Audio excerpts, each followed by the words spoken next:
ഉരുളെടുത്ത വയനാട് ജനതയ്ക്ക് ഐക്യദാർഢ്യമേകി തൃശൂർ വടക്കുന്നാഥ ക്ഷേത്രത്തിന്റെ തെക്കേ ഗോപുരനടയിൽ ഭീമൻ പൂക്കളമൊരുങ്ങി. പൂരപ്പെരുമയ്ക്കും പുലിക്കളിക്കും പേരുകെട്ട സാംസ്കാരിക നഗരിയിലെ സായാഹ്ന സൗഹൃദ കൂട്ടായ്മയാണ് സ്റ്റാൻഡ് വിത്ത് വയനാട് എന്ന സന്ദേശവുമായി പൂക്കളം കൊണ്ട് വിസ്മയം തീർത്തത്. തൃശൂർ തേക്കിൻകാട് മൈതാനിയിൽ അന്തിച്ചർച്ചകളും നേരംപോക്കുകളുമായി ഒത്തുകൂടുന്ന 200 പേരുടെ ഐക്യമാണ് തുടർച്ചയായ 17ാം വർഷത്തിലും ഭീമൻ പൂക്കളമൊരുക്കി അത്തദിനത്തെ ശ്രദ്ധേയമാക്കുന്നത്. പ്രകൃതി ദുരന്തത്തിൽ അനാഥമാക്കപ്പെട്ട വയനാട്ടിലെ ജനതയ്ക്കൊരു കൈത്താങ്ങെന്ന ലക്ഷ്യം കൂടി ഈ ഭീമൻ പൂക്കളത്തിന് പിന്നിലുണ്ട്. ഇതിനുവേണ്ടിയുള്ള ചെക്ക് കളക്ഷനും ഇതിനോടനുബന്ധിച്ച് നടക്കുന്നു. 1500 കിലോയോളം പൂക്കൾ കൊണ്ട് 30 അടി വ്യാസത്തിലാണ് പൂക്കളം തീർത്തിരിക്കുന്നത്.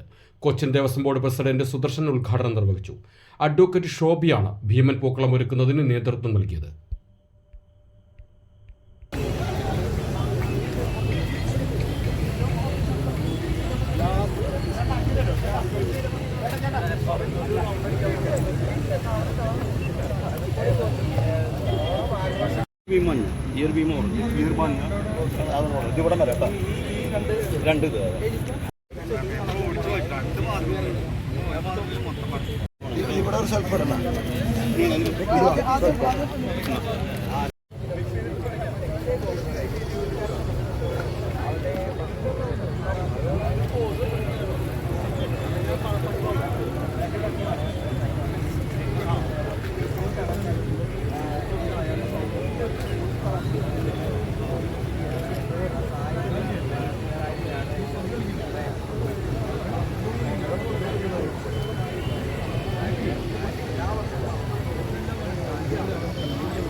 കൂടുതൽ പ്രാദേശിക വാർത്തകൾക്കായി തൃശൂർ അപ്ഡേഷൻ സന്ദർശിക്കുക.